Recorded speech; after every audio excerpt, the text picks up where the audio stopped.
This is Roro. Her opinion is possibly obvious in the picture, but it is sight. But in her context, it actually represents something a bit more complex than just vision, because it also includes touch and hearing, taste, and smell. As such, you could possibly compare her to sensory input.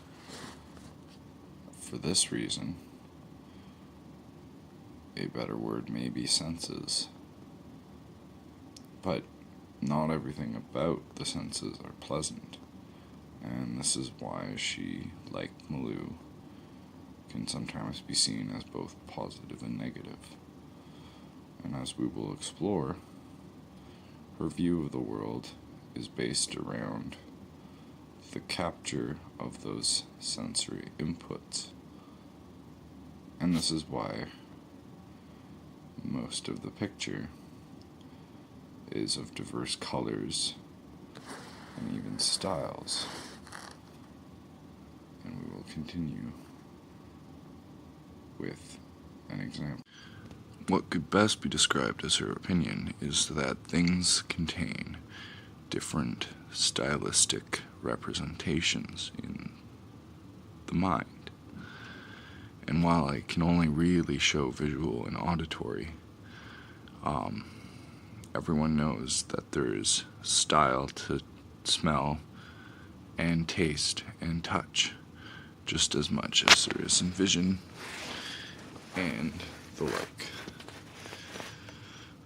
As you can see, the above images each have a unique artistic style, which isn't exact to their representations in the real world, but nonetheless each is composed of a different artistic flair. This leaf is more externalized. There's less detail inside and more detail on the outside.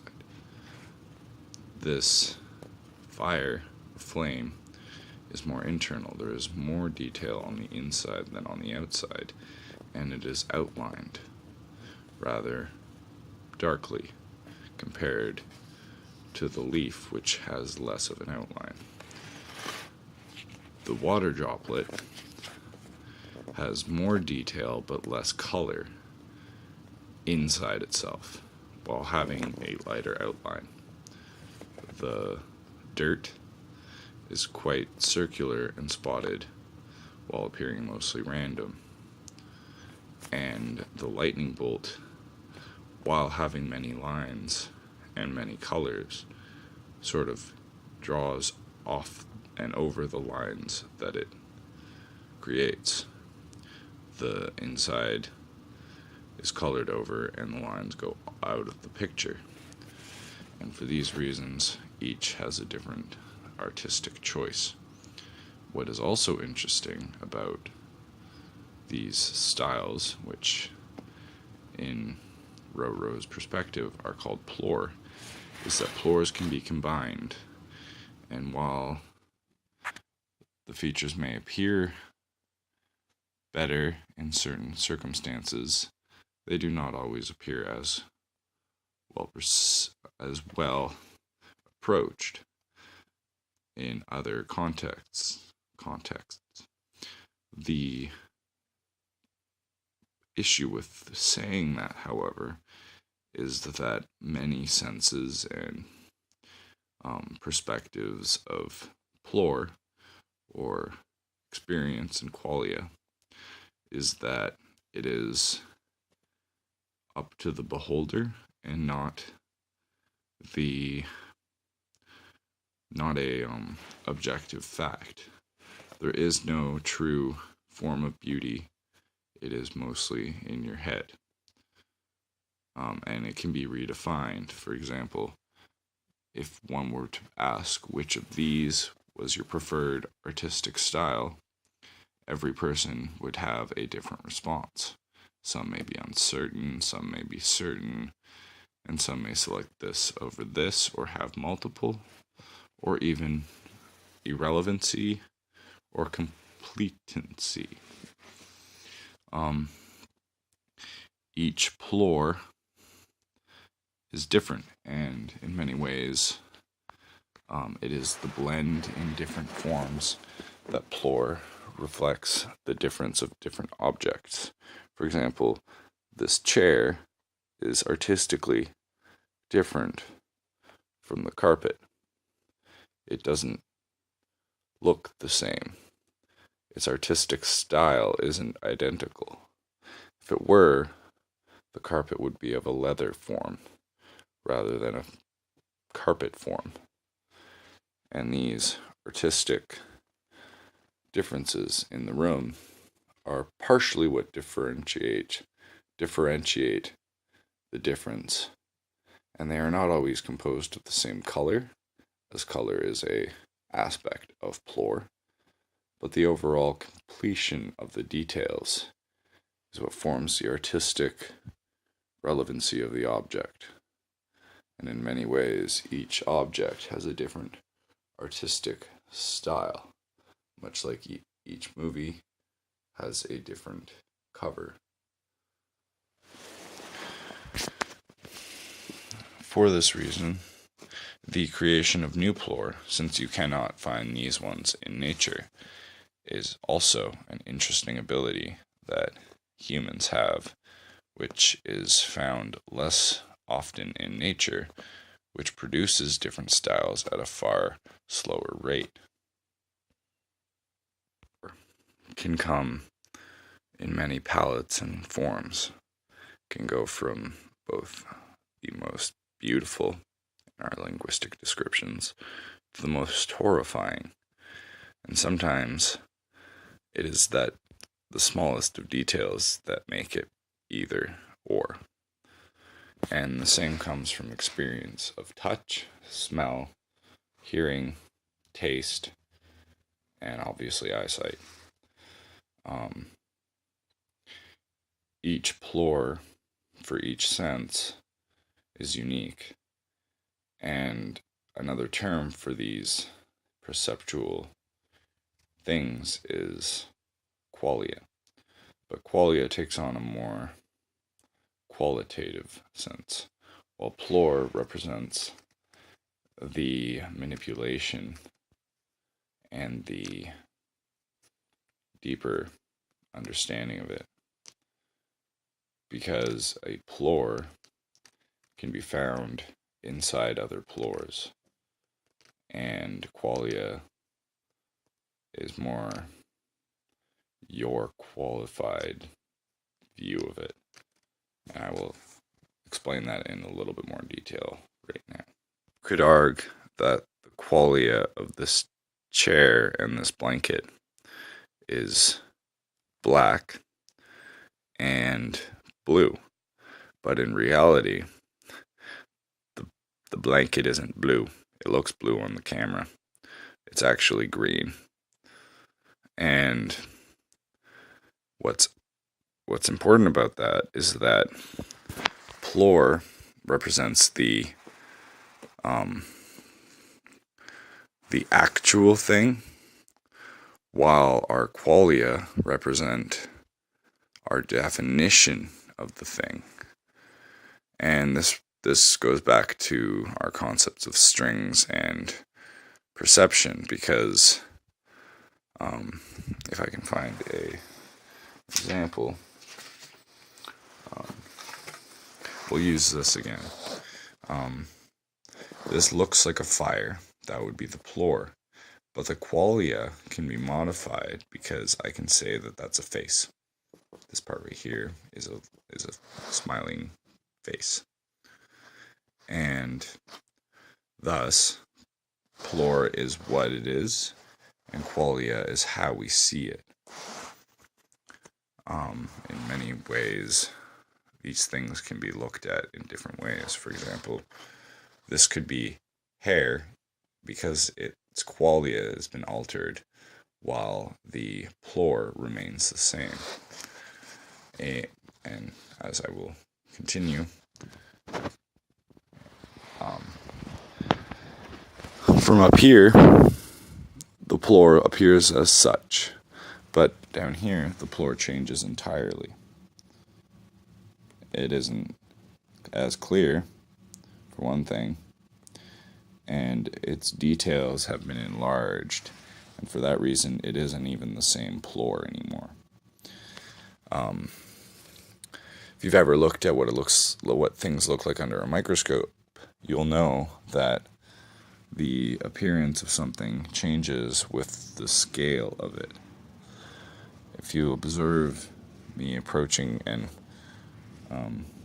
receding from the carpet, you'll note that the plor grows in not size, but detail, and changes with the overall scale.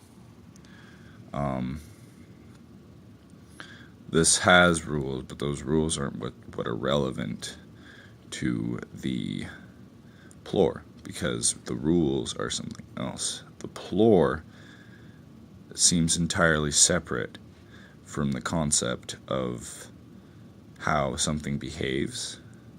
It may look like it's related, but it is a separate property of material objects, which are not the ability to move this in this manner, but rather the detail of it, because this same plor could be completely solid like a stone rather than movable like this under a different context.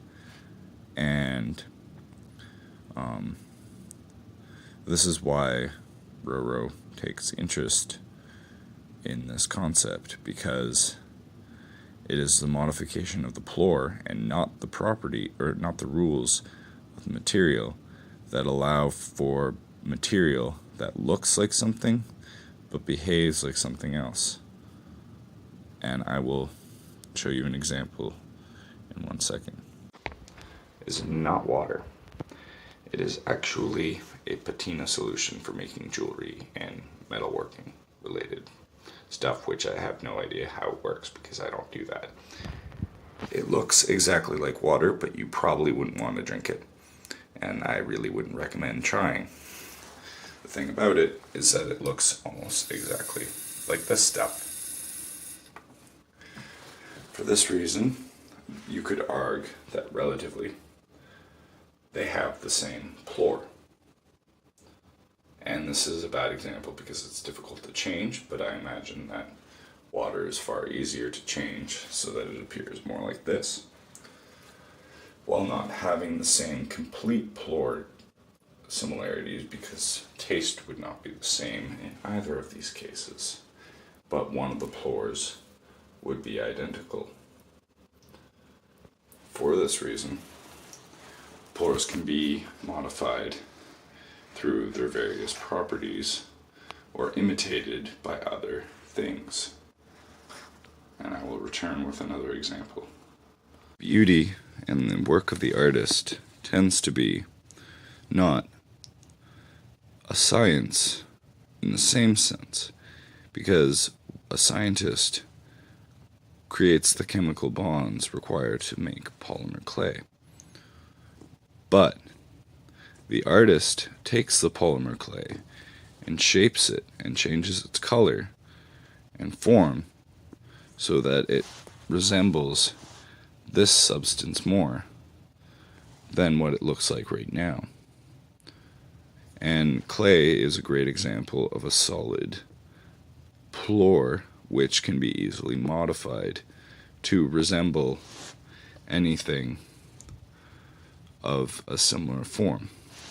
Fabric is a useful plor for imitating, or artificial fabric like this stuff is good for imitating real fabric because they resemble very similarly, but do not have the exact same feeling.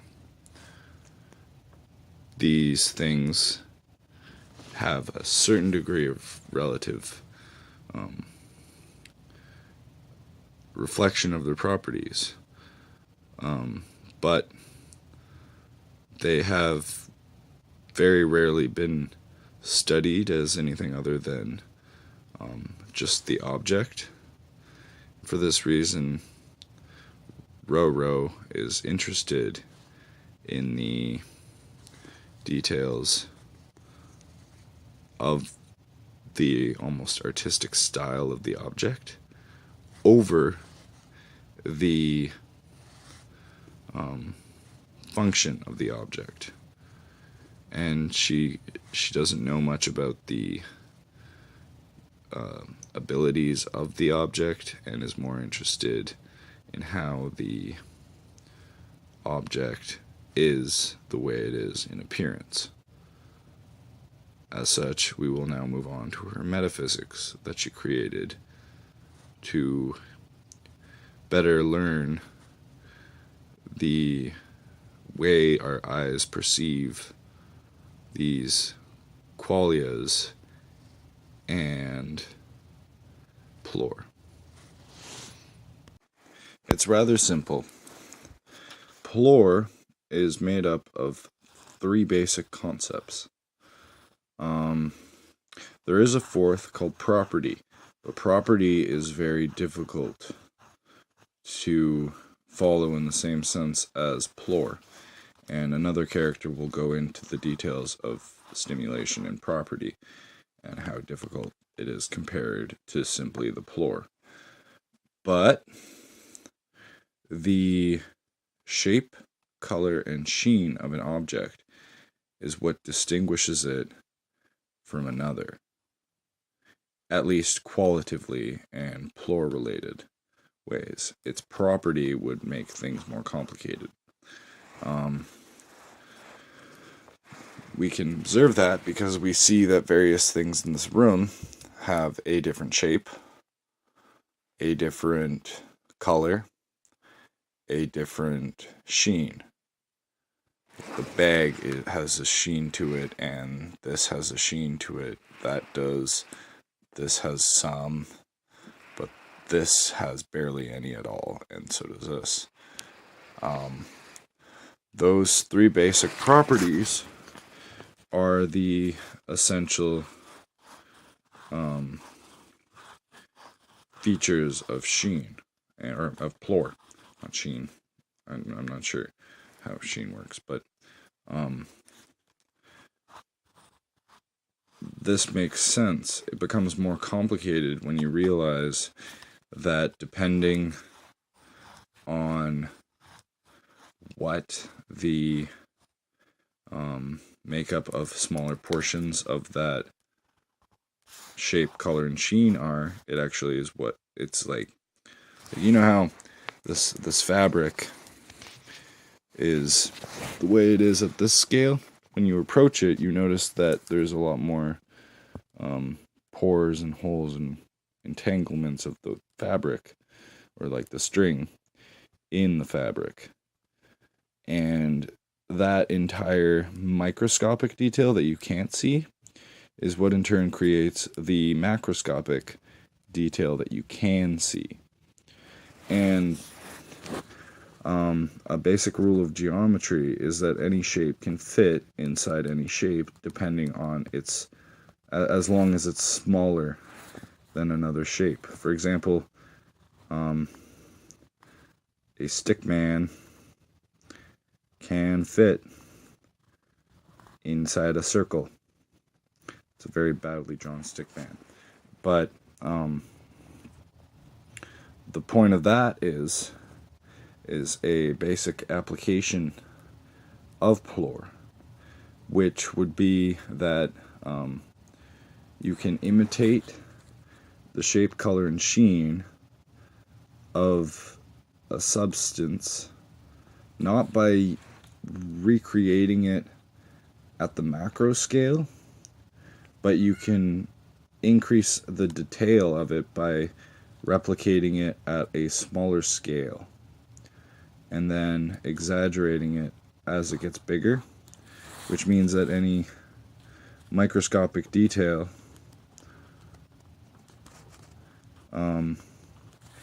aids in the macroscopic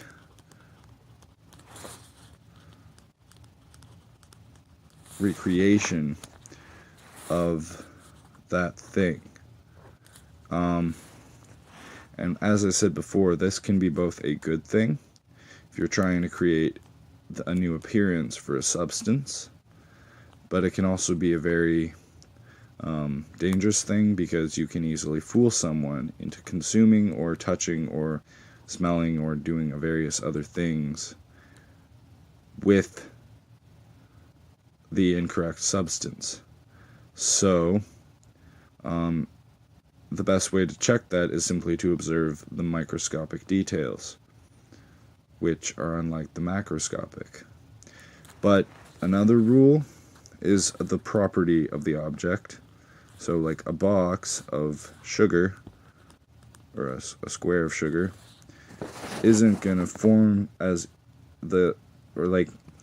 easily as a square of diamond, even though the plor isn't overly different and can be found that way. But like in one of my videos I showed that water, or a box of water, could look like all of these, but the property would cause that in shaping this you may create small cracks in the shape, which is a natural part of its property, and thus what was supposed to look like a diamond looked like sugar, or white, or more white than clear, even though both are possible with water.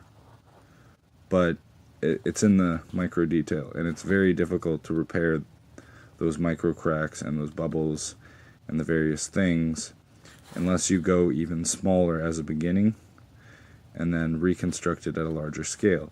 And the only way to do that is through the very process of this concept, which is microscopic machines, because it's very like you could start at a very microscopic scale, like you could use a magnifying glass and sculpt little tiny shapes, put them together, and you'd be able to make something which had a better resemblance to something else without near as much difficulty, but it won't be a perfected version of some imitation of something else.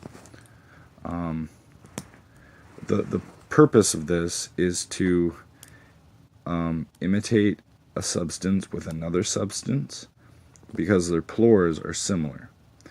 This allows for things like, I don't know, if you want to eat diamonds, you can just use water or sugar of specific kinds to make it look like you're eating diamonds, but it's really just sugar. And that's a very old cooking trick, but that's the basic idea of what plor manipulation is using similar objects to represent and appear like other objects. Like the best example of this is when you go to the dollar store and buy a diamond ring that is made of plastic rather than a literal diamond. But that is a very primitive version of the same concept, which in eventual effort could do some very interesting plor imitations, such as the very ancient one of trying to recreate gold in a more realistic manner by imitating the plor, but using something else. And remember how I made the video about the alchemy thing? It's using this basic concept to change the plor of the stone. It's a little bit more complicated than that, but it's basically altering the plor of the stone such that it changes its appearance. That's why the stone went from a boring gray to a very bright and interesting gray, and then to a more yellowish gray. And it all has to do with how I modified that plor with smaller portions of other substances. And that's a very simplified version of what I did. But, and I'm not even sure if that's how you actually make the Philosopher's Stone, or like the basic transmutation concept, but this is the plor concept, which is of a similar nature. Because there is no way to actually know whether that was what the philosophers were doing. Like, you can't go back in time yet to find out. So it may just be inspired in that sense. And yes, that is a reference to what they do, but it just happens to be a convenient symbol for this concept. And I'm not sure if this is related to alchemy in any way, but it is a potential tool for attaining things in that and in other domains which can be of use. And now we will move on to something we can do applicably with this information without a massive amount of technology.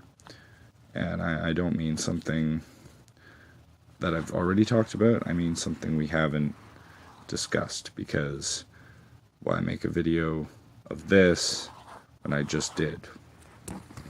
Actually, there's not much more you can do with plor. I mean, you could ascribe meanings to it and do like meaning related stuff, but like, I don't know, I've done so much of that. So instead, I'm going to take a random rock that I have in my room, and I'm going to try to do my best to imitate the plor with polymer clay. And I'm not very good at imitating realism, so don't expect much. But I'll try to show how you would go about replicating a rock out of polymer clay, or at least I'll try to find a way to. And there is a really easy way to replicate it backwards, and that's just using a mold. But I'm not doing that. I'm gonna try a very manual attempt at creating a rock with nothing but Japanese markers and or Chinese markers. I'm not sure who invented those, but I'm gonna use markers and polymer clay, and I'm gonna try to recreate a rock.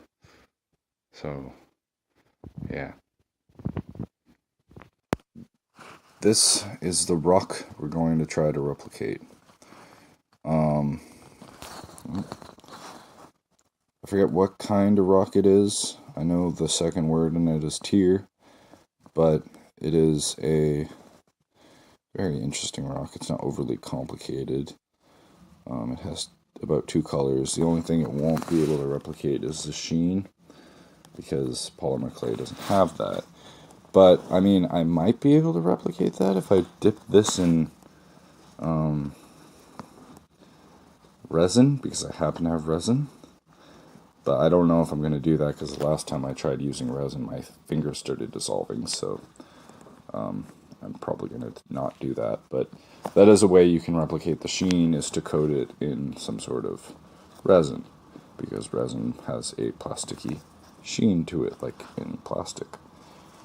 I might think about it, but I don't know, because it takes days, and I don't know if I have days to do this.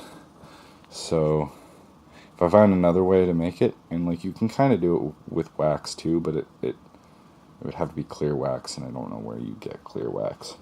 So if I find a better, I know how I'm going to do it, but you'll see. If I manage to with that. I don't know if that'll work, but we'll see. So this is the rock I'm going to try to replicate, and I'll show you the different steps. The first one is obviously shaping it to resemble this to some degree. And this actually means studying the rock to see how its details form, and in general, that. And I imagine I'm going to color it orange first, and then color it black, because it's harder to do it the other way. So I'll be back, and we will compare them when I'm done. They're not identical, but they're similar, and this color is close. That's another thing. Color is harder to replicate in a substance than you'd think. Like it's so specific. Like color is so specific that it's hard to get the color to be identical. But remember that, much like the television, color can be manipulated by making smaller details of that color. Like something like this rock at a further distance. This is bad lighting, but that too. But this looks more brown the further I bring it because of the brown spots. But when you look at it close, it's black and brown. So yeah, I'll be back when I've colored this brown, and then actually I'll probably just come back when I've colored it brown and black. But yeah, I mean the color's wrong, but and you can kind of tell it's polymer clay.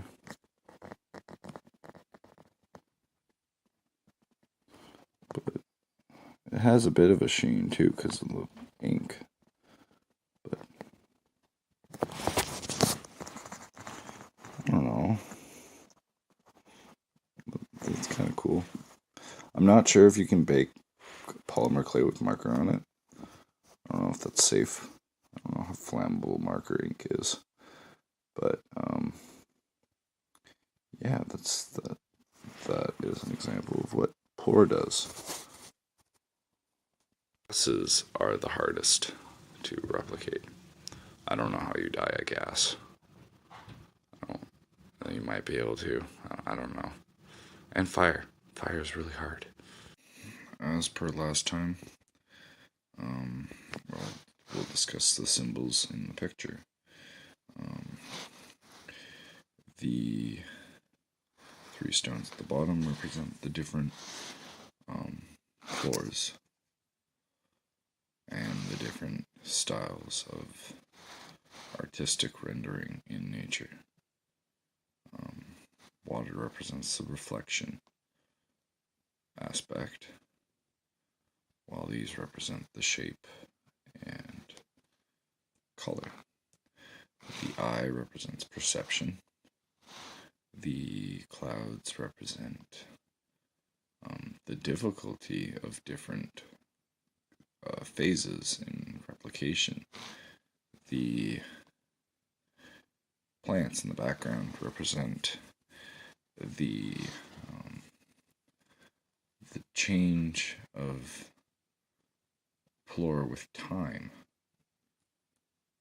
and the camera she holds represents the imitation of those plors.